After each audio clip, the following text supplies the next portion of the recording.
Hello everyone, কেমন আছেন সবাই? টাকার জন্য যখন নিজের ভাইয়ের সাথে বিশ্বাসঘাতকতা করে এবং হত্যার চেষ্টা করে, একজন গ্যাং লিডার টাকার লোভ দেখিয়ে নিজের আপন ভাইকে মারার জন্য চক্রান্ত করে। একটা বড় ভাই কতটা দায়িত্ববান এই গল্পটা না শুনলে বুঝতেই পারবেন না। সম্প্রতি মুক্তি পাওয়া তামিল সিনেমা রায়ান, যার বাজেট ছিল 90 কোটি রুপি এবং বক্স অফিস কালেকশন 150 কোটি রুপি ছাড়িয়েছে। এই মুভিটির আরো একটি ইন্টারেস্টিং বিষয় হচ্ছে এই মুভির অ্যাক্টর, ডিরেক্টর এবং রাইটার হচ্ছে ধানুষ, একজন পরিশ্রমী অভিনেতা। মুভিতে ঠান্ডা মাথার অ্যাকশন ছিল। এ যাবৎ নেটফ্লিক্সে ট্রেন্ডিং টপ 1-এ ছিল এই মুভিটি। তো ধৈর্য ধরে দেখুন, আশা করি বিরক্ত হবেন না। আর হ্যাঁ, এই চ্যানেলের পক্ষ থেকে 1000 জন সাবস্ক্রাইবারের জন্য রয়েছে 1000 টাকা পুরস্কার, আর যে কোনো একজন পাবেন সেই 1000 টাকা। তো প্লিজ সাবস্ক্রাইব করে ফেলুন। আর কথা না বাড়িয়ে চলুন মূল ভিডিওতে যাওয়া যাক। আমরা গল্পের প্রথমে দেখতে পাই গ্রামের এক ছোট্ট গরিব পরিবার। সেই দম্পতির 3টি মাত্র ছেলে, কাতবা রায়হান, মদ্দুবেল রায়হান ও মানিকবেল রায়হান, এবং সেই দম্পতির আরো একটি বাচ্চা হবে। তখন বড় ভাই ছোট 2 ভাইকে জিজ্ঞেস করে, তোমাদের কি পছন্দ,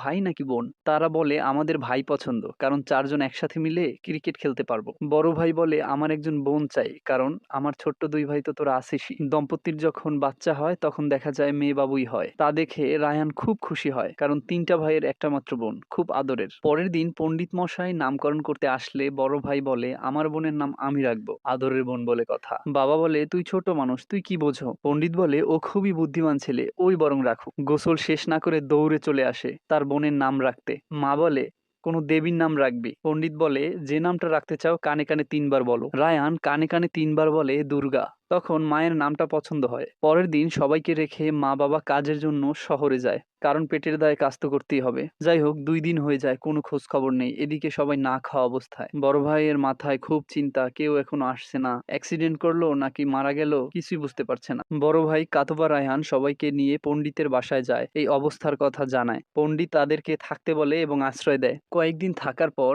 একদিন রাতে ওরা ঘুমিয়ে গেলে তখন পণ্ডিত কার সাথে যেন মেয়েটা বিক্রির কথা বলছে। বড় ভাই না ঘুমিয়ে পাশের রুম থেকে সব শুনতে পায়। সাথে সাথে উঠে বোনকে কোলে নেয় এবং ছোট 2 ভাইকে উঠায়। পণ্ডিত ওদের কথার শব্দ পেয়ে দ্রুত চলে আসে এবং বলে, মেয়েটাকে আমার কোলে দে। প্রচুর পরিমাণ টানাটানি হয়। এক পর্যায়ে পণ্ডিত রায়ানের কোল থেকে বাচ্চাটাকে নিয়ে নেয় এবং ধাক্কা দিয়ে ফেলে দেয়। পড়ার সাথে সাথে রায়হান হাতের কাছে একটা দা পায় এবং তাকে বাচ্চাটা দিতে বললে সে দেয় না। পরাক্রমী দা দিয়ে তার গলা কেটে দেয়। পরে বোনকে নিয়ে সেখান থেকে বেরিয়ে আসে। এখন কোথায় যাবে? তাদের তো কোনো আশ্রয় নেই। রাস্তার কাছে সে বুদ্ধিমানি করে গাছ ফেলে রাখে। ড্রাইভার ট্রাক থামিয়ে রাস্তা থেকে গাছগুলো সরিয়ে নেয়। তখনই 4 ভাই ট্রাকের পিছন দিয়ে লুকিয়ে সবজি ভর্তি ট্রাকে উঠে পড়ে। পরের দিন ট্রাক পৌঁছালে সবজি নামানোর সময় দেখে 4টা বাচ্চা ওখানে শুয়ে রয়েছে। হঠাৎ রায়হান উঠে বগিটা হাতে নিয়ে বলে, আমাকে ধরলে মেরে ফেলবো। পরে শেখর ওদেরকে কিছু খেতে দেয় এবং বলে, তোদের পরিচিত এই শহরে কেউ আছে? তোরা যেখান থেকে এসেছিস সেখানে চলে যা। রায়ান বলে, আমাদের কেউ নেই, আমরা সেখানে আর যাব না। শেখর বলে, তোরা থাকবি কোথায়, খাবি কোথায়?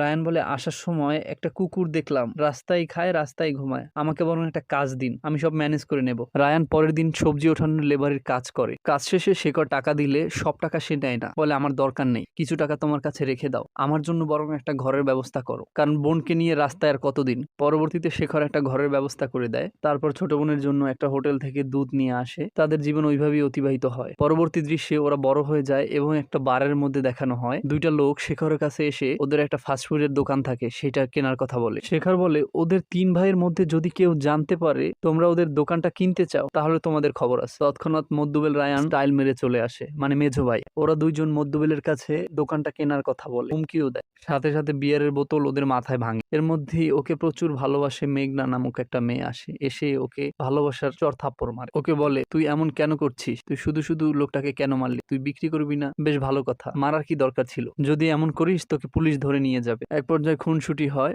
এবং পর্যায়ক্রমে ওরা মার খেয়ে চলে যায় ওখান থেকে। মেঘনা বলে, তুই আমাকে ভালোবাসিস, তুই অন্য মেয়ের সাথে কি কথা বলিস, ফষ্টি নষ্টি কেন করিস বল? ও বলে, জাস্ট ফ্রেন্ড, আর কিছুই না, আর কি আমাদের দেশে যেমন হয়। যাই হোক, পরবর্তী সিনে দেখা যায় বড় ভাই কাতবা রায়হান একটা ফাস্টফুডের দোকানের কাস্টমারদের সার্ভিস দিচ্ছে। মেঘনা তখন বড় ভাইয়ের কাছে এসে বলে, ভাইয়া, আমি তো আপনার ভাইকে অনেক ভালোবাসি, কিন্তু কামাক্ষী নামের একটা মেয়ের সাথে সে লাইন মারে, এটা যেন ও না করে, আপনি বরং আমাদেরকে বিয়ে দিয়ে দিন, আমরা যাতে আরামের দিন কাটাতে পারি। আর কি এক ধরনের কমপ্লেন করে সেখান থেকে চুপ করে চলে যায়। রায়ান কিচ্ছু বলে না, জাস্ট শুনে থাকে। মদ্দুবেল কিছুক্ষণ পরে স্টাইল মেরে চলে আসে ফাস্টফুডের দোকানের মধ্যে। রায়ান বলে, তোর আসতে এত দেরি হলো কেন, কি করছিলি? মদ্দু বলে, ভাইয়া আমি একটু শেখরদার সাথে একটা কাজে গিয়েছিলাম। এদিকে ছোট ভাই চুপি চুপি করে বলে, কিন্তু সে শোনে না। এই মিথ্যা কথা বলায় সে ধরা খেয়ে যায় এবং বলে, মেঘনা এসে বলে গিয়েছিল তোর সম্বন্ধে কমপ্লেন করে গেছে, তুই নাকি এমন এমন করিস। মদ্দু বলে, না ভাইয়া, জাস্ট ফ্রেন্ড রাখারও কি দরকার, যাই হোক এগুলো থেকে বিরত থাক। রায়ান বলে, মনে করিস তো দুর্গার জন্য চিলি চিকেন এবং ফ্রাইড রাইস নিয়ে যেতে হবে, ও অপেক্ষা করতেছে। পরবর্তী সিনে দেখানো হয় বাড়ি আসলে সবাই একসাথে খাবার খায়, টুকটাক খুনসুটি হয় তাদের মধ্যে। দুর্গা রায়ানকে বলে, শেখর ভাই সকালে আসছিল, সকালে নাকি মধ্যু বারে এক লোককে মারছে, আর এ কথা দুরাই ভাইয়ের কাছে পৌঁছে গেছে। আসলে দুরাই ভাই হলো এই শহরের এক ধরনের গুন্ডা, যার বড় গ্যাং আছে। তো সকাল হয়ে যায়, শেখর রায়ানকে দুরাই ভাইয়ের বাড়িতে সাক্ষাতের জন্য নিয়ে আসে, যাতে দুরাই ভাই কোনো অ্যাকশন না নেয়। এসে অনেকক্ষণ বাইরে দাঁড়িয়ে থাকে, কারণ সেতু নামক এক গ্যাং লিডার তার সাথে মিটিং এ আছে। আর সেতু হলো এই মুভির মেইন ভিলেন, আর দুরাই সেতুর বাবাকে মেরে ফেলেছে। অন্য সিনে একজন পুলিশকে দেখি যে দুরাই আর সেতু সম্বন্ধে খুব সুন্দরভাবে টুকিটুকি সব খবর নিচ্ছে, তাদের অবৈধ ব্যবসা, কিভাবে কি তারা অবৈধ মালামাল পাচার করে, মানে সবকিছু ব্যাপারে তথ্য নিচ্ছিল। এদিকে দুরাই আর সেতুর মিটিং শেষ হয় হুমকির মাধ্যমে। রায়ান দুরাইয়ের কাছে এসে বলে, ভাই ভুল হয়ে গেছে, এরকমের আর হবে না, মাফ করে দিন। দুরাই বলে, তোর ভাইয়ের অনেকবার বেড়েছে, সাবধান হতে বল, তা না হলে তুই আমার সম্বন্ধে তো জানিস আমি কি করতে পারি। তোর মুখের দিকে চেয়ে তোর ভাইকে ছেড়ে দিলাম, কিছু বললাম না, পরবর্তীতে যেন এমন কাজ না করে। এদিকে দুর্গা অনেকবার রায়ানকে ফোন করলে সে ধরে না, কারণ সে দুরাইয়ের কাছে ছিল। দুর্গা বলে, মুদ্দুকে পুলিশ ধরে নিয়ে গেছে, এজন্য কল করেছিলাম। মুদ্দু একটা ফাউল আর কি, একটা পরিবারের 3-4টা ছেলে হলে একটা তো ফাউল থাকবেই। যাই হোক, এরপর রায়ান ও শেখর পুলিশ স্টেশনে আসে। পুলিশকে বলে, স্যার প্লিজ ওকে ছেড়ে দিন। পুলিশ জানায় ওকে ছাড়া যাবে না, ছাড়তে পারবো এক শর্তে, মধ্যু যাকে মারছে সে যদি কেস উঠিয়ে নেয় তাহলে তুমি বরং তার কাছে যাও, যে কেস উঠানোর ব্যবস্থা করো। পরের দৃশ্যে রায়ান হসপিটালে আসে আহত জগন্নাথের কাছে, এসে খুব ভালোভাবে কেসটা উঠানোর কথা বলে। সে উল্টো হুমকি দামকি দেয়, আমি কেস কখনোই উঠাবো না, তোদেরকে জেল খাটিয়ে ছাড়বো, ইত্যাদি ইত্যাদি। কথায় আছে না, সোজা আঙুলে ঘি না উঠলে আঙুলটা একটু বাঁকা করতে হয়। রায়ান চেয়ারটা টান দিয়ে খুব ঠান্ডা মাথায় কাছে এসে বসে এবং চোখ গরম করে বলে, ও জেলে যাবে না, জেলে যাব আমি, আর সেটা তোর জন্য, তোর গলা কেটে তুই আমার হাতে মরবি, দেখবো তোকে কোন পুলিশ বাঁচায়। তোর কাছে অল্প সময় আছে, আমি পুলিশ স্টেশনে পৌঁছানোর আগেই তুই কেস উঠিয়ে ফেলবি, তা না হলে তোর খবর আছে। মানে এক প্রকার ঠান্ডা মাথায় হুমকি। ওই লোকের তো এই কথা শুনে প্যান ভিজে যায়, চেহারার এক্সপ্রেশন দেখলি বোঝা যায়। পরের দৃশ্যে রায়হান আবার পুলিশ স্টেশনে আসলে পুলিশ বলে, কিরে কি এমন করলি যে কেসটাই তুলে নিল? রায়হান বলে, হাতে পায়ে ধরে রিকোয়েস্ট করলাম, তাই কেস উঠিয়ে নিয়েছে। অন্যদিকে সেই পুলিশকে দেখায়, সে বলে, আমার বাবাকে এখানে জীবিত পুড়িয়ে মারা হয়েছে, যিনি পুলিশ অ্যাসিস্ট্যান্ট ছিল। এবার দেখো এই শহরকে আমি কিভাবে ক্লিন করি। অন্যদিকে প্রচুর পরিমাণ বৃষ্টি হয়। মেঘনা মানিককে বলে, তোর ভাই এমন কেন রে, সবসময় গম্ভীর হয়ে থাকে, চুপচাপ, একটু হাসে না, কেমন জানি। মানুষ তো একটু হাসলেও পারে, তাই না? মানিক বলে, ছোট্টবেলায় বাবা মা চলে যাওয়ার পর থেকেই ভাই এমন হয়ে গেছে, আমাদেরকে অনেক কষ্ট করে মানুষ করেছে, আমি বাবার মতো তাকে সম্মান করি, আর ভাই দুর্গার সামনে গেলে একটু হাসি খুশি থাকে। ওহো, থাকবেই না কেন, ছোট্ট আদরের বোন বলে কথা। বাই দ্য ওয়ে, এমন হাসি খুশি কে কে হন আপনার ছোট্ট বোনের কাছে গেলে? কমেন্ট করে অবশ্যই জানাবেন। অন্য সিনে দেখি রায়ান আর দুর্গা ভিজে ভিজে পলিথিন মাথায় দিয়ে বাসার দিকে যাচ্ছে, আর বলছে, ভাই তুমি নাকি আমার জন্য ছেলে দেখেছো, আচ্ছা আমি চলে গেলে তোমার কি হবে, কে দেখবে তোমাকে? নানান প্রশ্ন করে। রায়ান বলে, আমায় নিয়ে চিন্তা করিস না, আমি সবকিছু সামলে নেব। দুজন গল্প করতে করতে এবং হাসাহাসি করতে করতে বাড়ি চলে যায়। ওইদিকে পুলিশ অফিসার দুরাই আর সেতুর মধ্যে ঝামেলা বাজানোর জন্য একটা কঠিন প্ল্যান করে। সেই রাতেই পুলিশ নিজেই গুন্ডা ভাড়া করে সেতুর উপর আক্রমণ চালায়। এক পর্যায়ে প্রচুর মারামারি হয়, সেতুর গাড়ি ভেঙে ফেলে এবং আহত অবস্থায় বাড়িতে চলে আসে সেতু। মাথা খুব গরম, সে বলে, এই কাজ দুরাই ছাড়া কেউ করবে না, আমি ওকে বাড়ি গিয়ে মারবো, গ্যাংয়ের নেতা বলে কথা। এদিকে দুর্গাকে দেখতে ছেলেপক্ষ আসে আর বলে, আমার ছেলে সরকারি চাকরি করে, আপনারা তো বড় ধরনের লেনদেনই করবেন তাই না? হুম, যৌতুকের গন্ধ পাচ্ছি, সরকারি ছেলে বলে কথা, সোনার হরিণ। রায়ান বলে, আমার দোকান এবং ব্যাংকের সব টাকা দুর্গার জন্য, সবকিছুর দায়িত্ব রায়ান নিয়ে নেয় এবং ছেলেপক্ষ এই কথা শুনে রাজি হয়ে যায়। পরবর্তী সিনে মুদ্দুবেল বলে, ভাই আমাদের এত পরিশ্রমের টাকা, আমরা ছোটবেলা থেকে এত পরিশ্রম করেছি, অনেক কষ্ট করে এই দোকানটি দিয়েছি, তাও যদি দুর্গাকে দিয়ে দাও তাহলে আমাদের কি হবে?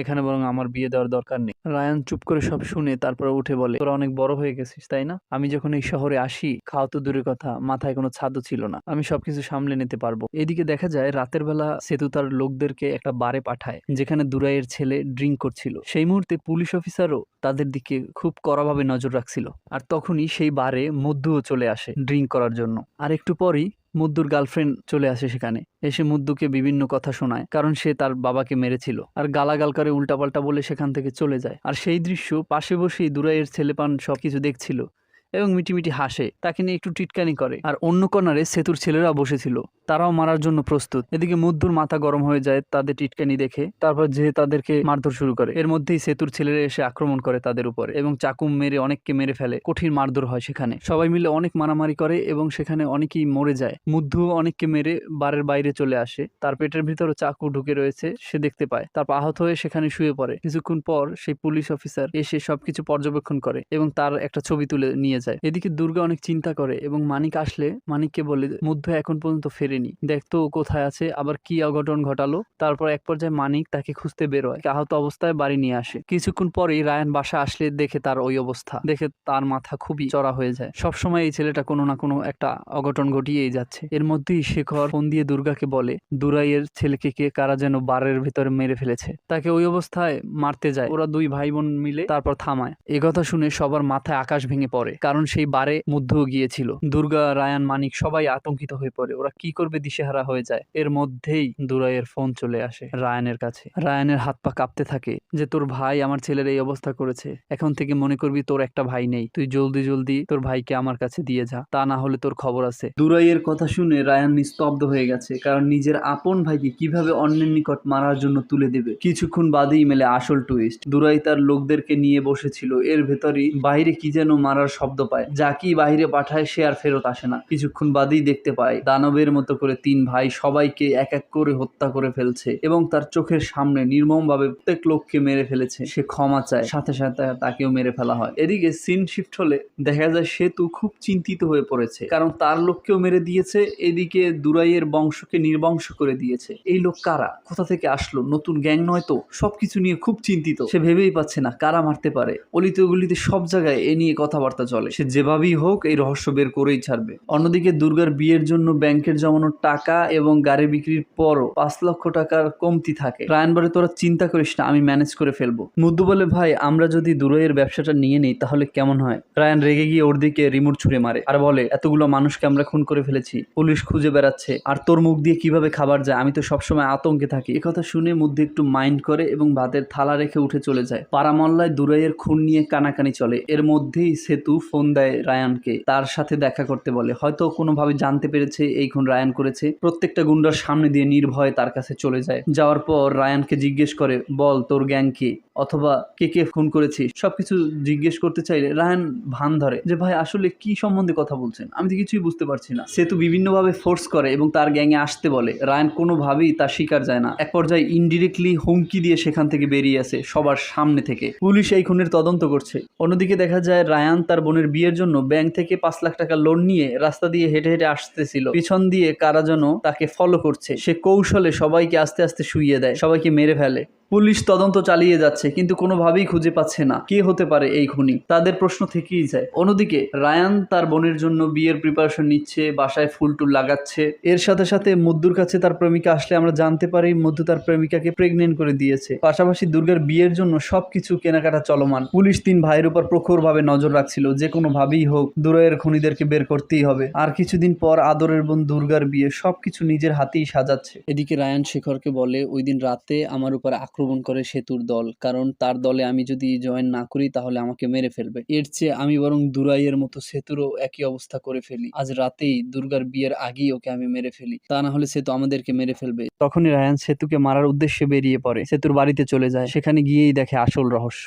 যাকে মারার উদ্দেশ্যে সেখানে গেছে সেই উল্টো ফাঁদ পেতে রেখেছে, দুর্গাকে বেঁধে রেখেছে তারা। সেতুকে মারবে তো দূরের কথা, রায়ান এবং দুর্গার জীবন মরণের লড়াই চলে বিশাল আকারে। অনেক সংগ্রাম করে, অনেক মারামারি হয়। আপন দুই ভাই টাকার জন্য তাকে মারতে আসে, এক পর্যায়ে মেরে দেয়। সেখানে চাকু মেরে আহত করে ফেলে রেখে চলে যায়। কি মর্মান্তিক এক করুণ অবস্থা। সব চক্রান্ত করেছে সেতু। সে জেনে শুনে টাকার লোভ দেখিয়ে তাদের আপন ভাইয়ের ভিতরে ঝামেলা পাকিয়ে দিয়েছে, চক্রান্ত করেছে যাতে করে তার পথের কাটা শেষ হয়ে যায়। তারা জানতো না যে কাকে মারার জন্য তারা সুপারি নিয়েছে। যে ভাই এত কষ্ট করে তাদেরকে মানুষ করলো তাকে শেষমেশ মেরে দিল। পরবর্তীতে সেতুর কাছে আসলে ওরা অনুতপ্ত হয়। সেতুকে আহারে আমি তো জানতাম না। তাদের ভয়ে আতঙ্কে হাত পা কাঁপছিল, কি করবে দিশেহারা হয়ে যায়। নিজের ভাইকে মেরে দিয়েছে। অন্যদিকে দুর্গাকে ছেড়ে দিলে দুর্গা দ্রুত এসে তার ভাইকে কোনো রকমের হসপিটালে নিয়ে আসে, তাকে হুমকি দিয়ে ওখানে হসপিটালে ভর্তি করে এবং প্রাথমিক চিকিৎসা নেয়। রায়ানকে মেরে দুই ভাই প্রচুর পরিমাণ অনুতপ্ত হয়, তারা প্রচুর কান্না করে যা কি ভুলটা তারা করে ফেললো। অন্যদিকে এই মারার কথা দুর্গা জানতো না, কিন্তু শেখর এসে তা বলে দেয়। জানার পর থেকেই দুর্গার মনে প্রতিহিংসা তৈরি হয় ভাইদের প্রতি। পরের দৃশ্যে আমরা দেখতে পাই দুর্গার বিয়ের আয়োজন, সব মেহমানরা চলে এসেছে, সবাই ওখানে উপস্থিত, কিন্তু দুর্গাকে দেখতে পাচ্ছে না এবং রায়ানকেও দেখতে পাচ্ছে না। মেহমানরা সবাই কথা বলা বলি শুরু করে দিয়েছে, কোথাও তাদেরকে পাওয়া যাচ্ছে না। এর মধ্যে মানিক আর মধ্যু দুজনেই চলে আসে এবং তারা খুব আতঙ্কিত হয়ে পড়ে যে কোথায় গেল দুর্গা। দুর্গা যে ওদিক থেকে সবকিছু জেনে ফেলেছে তা তারা জানতে পারে না। এক পর্যায়ে তারা অপমানিত বোধ হয় এবং বিয়া ভেঙে যায়। ওইদিকে দেখা যায় রায়ানকে যে হসপিটালে চিকিৎসার জন্য রাখা হয়েছে, কিছুক্ষণ পরেই দেখতে পায় গুন্ডারা এসেছে সেখানে রায়ানকে মারার জন্য। শেখর দুর্গা মিলে প্রচুর পরিমাণ মারামারি করে গুন্ডাদের সাথে তার ভাইকে যেভাবে হোক বাঁচাতেই হবে। তারপর সে অনেককে মেরে ফেলে, এক পর্যায়ে সবাইকে মারতে সক্ষম হয়। দুর্গা এবং শেখরের মারামারি ছিল মাইন্ড ব্লোয়িং, যা দেখার মতো শ্বাসরুদ্ধকর মারামারি। সবাইকে মেরে ফেললে শেখরকে রায়ান বলে লাশগুলো সেতুর বাড়ির সামনে ঝুলিয়ে রাখার জন্য, যাতে দেখে সে আতঙ্কিত হয়। মানিক, সেতু, মুদ্ধু সবাই এই লাশ ঝুলতে দেখে আতঙ্কিত হয়ে যায়। তারপর রায়ানকে নিয়ে দুর্গা দূরে কোথাও চলে যায় যাতে আবার আক্রমণ না করতে পারে। এদিকে সেতুর লোকেরা তন্ন তন্ন করে সব জায়গায় খুঁজে, কিন্তু কোথাও পায় না। রায়ানকে সুস্থ হওয়ার জন্য যত রকমের চিকিৎসা, ব্যায়াম যা কিছু দরকার সবকিছু করে। এদিকে দুর্গাও প্র্যাকটিস করে, কারণ তার ভাইয়ের প্রতিশোধ নিতে হবে। রায়ান শেখরকে সেতুর কাছে পাঠায় যাতে কৌশলে সেতুর কাছের লোককে সে মারতে পারে। এক পর্যায়ে তারা সফল হয়, তার কাছের লোককে গলা কেটে শুইয়ে দেয় দুর্গা নিজেই। এদিকে সেতু মানিককে মারার জন্য আস্তে আস্তে কাছে আসে। এর মধ্যেই দেখতে পায় শেখরের কল, কারণ মানিক শেখরের কাছ থেকে তার ভাইয়ের কাছে ক্ষমা চেয়ে সে মিশতে চেয়েছে। তৎক্ষণাৎ সেতু একটা বুদ্ধি পাকিয়ে তারপর শেখরকে প্রচুর টর্চার করে কোথায় আছে সেটা জানার জন্য, না বললে তাকে মেরে তারপর ঝুলিয়ে রাখে। এদিকে শেখরকে ঝুলিয়ে রাখে তা দেখতে রায়ান চলে আসে এবং আরো অনেক মানুষ এখানে থাকে। ইতিমধ্যে পুলিশ তাকে ধরে নিয়ে যায়। পুলিশ তাকে ধরে আনলে শান্তি চুক্তির কথা বলে, কারণ পুলিশ চায় সবার ভিতরে একটা ভালো বন্ডিং তৈরি করতে, যাতে এই খুন খারাপি আর না হয়। কিন্তু পুলিশ যে এর পিছনে মাস্টার মাইন্ড প্ল্যান করে রেখেছে তা তো তারা জানে না। পুলিশ সবাইকে একত্র করে এবং সবাইকে মিলেমিশে যাওয়ার কথা বলে। রায়ান দুর্দান্ত এক এন্ট্রি মেরে সবার সামনে চলে আসে। এক পর্যায়ে ছোট ভাই মানিক তার পায়ের নিচে লুটিয়ে পড়ে, তার কাছে ক্ষমা চায়, তারপর মাথায় হাত বুলিয়ে দেয়। দুই পক্ষই পুলিশের কথা মেনে নেয়। তারপর ধামাকা এক অনুষ্ঠান শুরু হয়, নাচাগানা শুরু হয়। সেই নাচাগানার মধ্যে হয় আসল চমক। কোত্থেকে এসেই দুর্গা বলে, তুই আমাকে মেরেছিস কোনো সমস্যা না, কিন্তু আমার ভাইকে কেন মারলি? তা বললেই তার পেটের ভিতরে চাকু ঢুকিয়ে দেয়, তাকে মেরে ফেলে। এর মধ্যেই সেতু, মুদ্ধু সবাই দেখে তারপরে মারার জন্য দৌড়ে চলে আসে, তাকে মারার জন্য পিছু করে। দুর্গাকে পাঠিয়ে দিয়ে একাই সবাইকে মেরে দেয়। কি মারামারি, কি কাণ্ড! সেতুকে পুড়িয়ে মেরে ফেলে। এক পর্যায়ে নিজের আপন ভাই যখন কাছে আসে মারার জন্য, আপন ভাইকেও মেরে ফেলে আর পেছনে তাকায় না। করুণ মৃত্যু সে দেখতে পারবে না, এই জন্য পিছনে না তাকিয়ে সামনের দিকে চলে যায়। অন্যদিকে দেখতে পাই পুলিশ যখন রায়ানকে ডেকেছিল তখন রায়ানের সাথে একটা ডিল করে পুলিশ। দুরাইকে কারা মেরে ফেলেছে, কিভাবে কি খুন হয়েছে, রায়ানের ব্যাপারে সবকিছু পুলিশ জানে। আর সে ব্যাপারে রায়ানকে অবগত করে যে তুমি যদি ওদেরকে মেরে ফেলতে পারো, এদিকের সবকিছু আমি দেখবো। তুমি এই শহর ছেড়ে দূরে কোথাও চলে যাবে, নতুন পরিচয় বড় হবে, আর সবকিছু দায়িত্ব আমার। যেই কথা সেই কাজ। তাদের মিশন সাকসেসফুল হয়। পুলিশ তখন আরো বলে, এই শহর ছেড়ে যখন চলে যাবে তখন আমার কাছ থেকে টাকা নিয়ে যাবে, যাতে দূরে কোথাও গেলেও টাকার অভাব না হয়। অন্যদিকে দেখতে পাই শহর ছেড়ে চলে যাওয়ার সময় রায়ানের কাছে মধ্যুর প্রেমিকা মধ্যুর বাচ্চা নিয়ে আসে। তারপর বলে, এই বাচ্চাকে আমি কি খাওয়াবো, কি করব, এই বাচ্চা আপনি বরং নিয়ে যান। মধ্যুর প্রেমিকা কানতে কানতে সেখান থেকে চলে আসে। এদিকে দেখতে পাই ছোট্টবেলা রায়ান যখন ট্রাকে করে এসেছিল তখনও সাথে বাচ্চা করে নিয়ে আসছিল। অন্যদিকে আবার যখন চলে যাচ্ছে তখনও বাচ্চা নিয়ে চলে যাচ্ছে। এদিকে পুলিশ টাকা নিয়ে অপেক্ষা করে কখন রায়ান আসবে আর গুলিয়ে দিয়ে তাকে মেরে ফেলবে, কিন্তু সে তো আসে না। তখনই বলে হি ইজ স্মার্ট। সে যেটা চিন্তা করে রেখেছিল সেই মিশন সে সাকসেসফুল করতে পারে না। তো তখনই সিনেমা শেষ হয়ে যায় আর বলে যে হয়তো অন্য কোনো শহরে অন্য কোনো ভাবে তার সাথে পরিচয় হবে। তার মানে সেকেন্ড পার্ট হয়তো বা আসবে, তার জন্য এই টুইস্টটা রেখে দিয়েছে। যাই হোক, সিনেমার গল্পটি কেমন লেগেছে অবশ্যই কমেন্ট করে জানাবেন। আর নতুন ক্রিয়েটর হিসেবে অবশ্যই সাপোর্ট করবেন, সাবস্ক্রাইব করে পাশে থাকবেন। ভুল ত্রুটি অবশ্যই ক্ষমা সুন্দর দৃষ্টিতে দেখবেন। ধন্যবাদ সবাইকে। দেখা হচ্ছে নতুন কোনো ভিডিওতে। সেই পর্যন্ত ভালো থাকবেন।